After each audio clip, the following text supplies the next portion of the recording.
Okay, guys, I'm back and we're going to read Little Red. We're supposed to read this book that we read the other day. I don't know if Miss Nora had to read it too. Food Around the World, but we've talked about that and it really didn't talk about where the food was from. It just talked about different foods and how they were nutritious and stuff.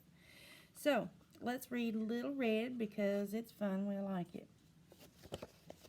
All right, guys. Once upon a time, in a town not so far away, there lived a sweet little girl and her mother. The little girl's mother made her daughter a beautiful hat from red wool. It suited the little girl so well that she wore it every day. For that reason, everybody called her Little Red.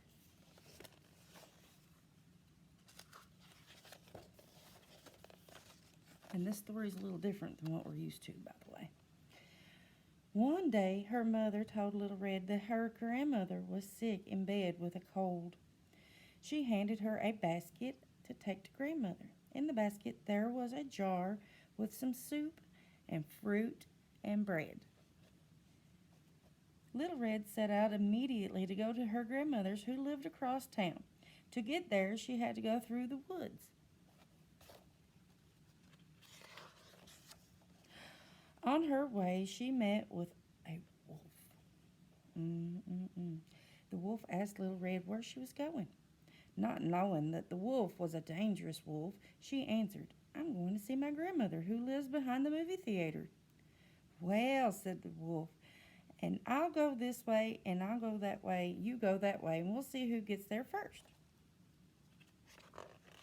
Tongue tied, sorry. Little Red took her time. She stopped to smell the pretty flowers, dandelions, and listen to the singing and the chirping of the birds. She laid down and watched the clouds dance across the sky. Little Red loved the way that the sun fell on her face. She sat down on a rock and ate one of the apples from her mother had placed into the basket for her grandmother. The crisp, tart taste of the fruit filled her mouth with the nicest sensation. She's not in any hurry, is she? The wolf, instead, ran as fast as he could, and since he also took the shortest route, he arrived at grandmother's house, way ahead of Little Red. He knocked at the door.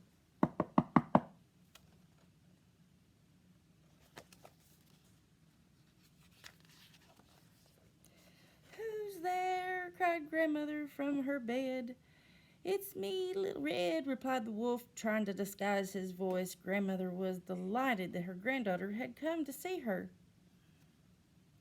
She said, "Come in, my sweet child," without even looking through the window to make sure it was her granddaughter. Uh-oh.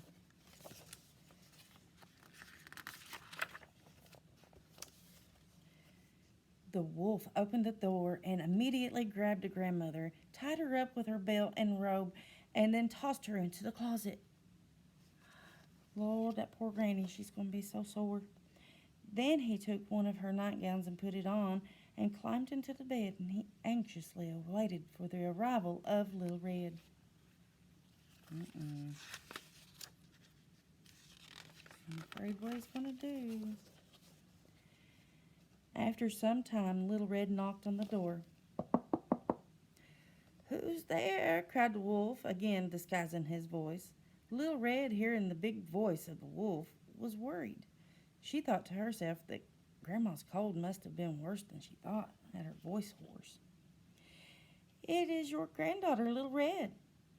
The wolf cried out to her, softening his voice as much as he could.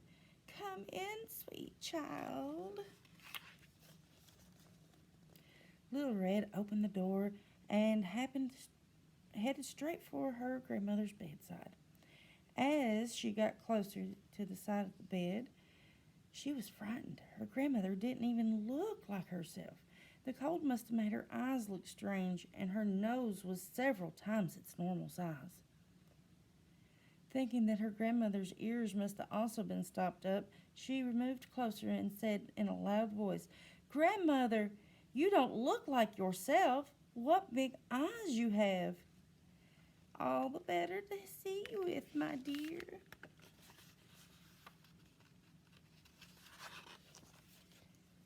Thinking her grandmother might not be able to see her very well, Little Red moved a little bit closer. She noticed that the grandmother's sweet powder smell was missing.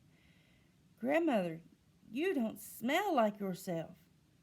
It's the eucalyptus for my cold, my dear. Little Red reached into her grandmother's hand, but the wolf's paw didn't feel like her grandmother's soft hand. It was rough and coarse, and real rough and greedy. Immediately, Little Red let it go.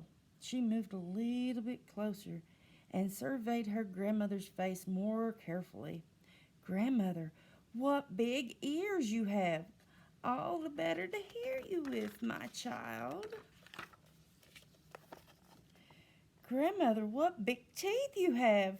All the better to eat you up, growled the wolf as he jumped from the bedside and attempted to grab Little Red.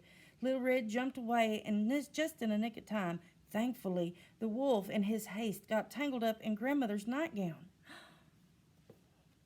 He tripped and fell onto the floor, bumping his head on the ground, and he was knocked out. Let's see. Little Red pulled her cell phone out from her pocket and her cape and dialed 911, because we dial 911 if we're in trouble, right?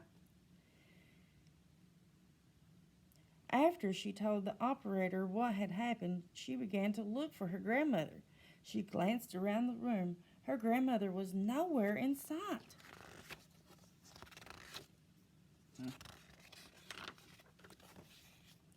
She sniffed the air, but there was no hint of Grandmother's sweet powder, only the smell of eucalyptus. That's like that vapor rub you put on. Little Red stood still and listened real quietly, hearing her grandmother. Aha! What was that? She was sure that it was she heard someone knocking. She used her ears to follow the sound and ended up by Grandmother's closet. She opened the door, and there was Grandmother. Little Red returned and untied her and hugged her and helped her back to bed.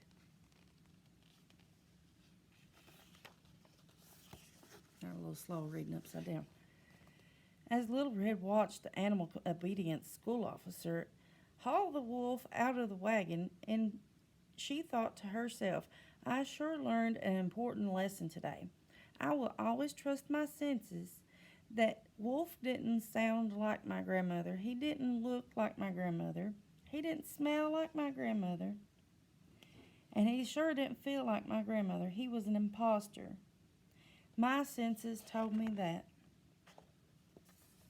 So that story is a little bit different, isn't it, than what we're used to? Because in the regular story, she doesn't call 911 or anything like that. All right, guys. Let me put you back up here. It's good to see you all. I want to hear some responses. I miss you all. I want to see you. I'll talk to you soon. Bye.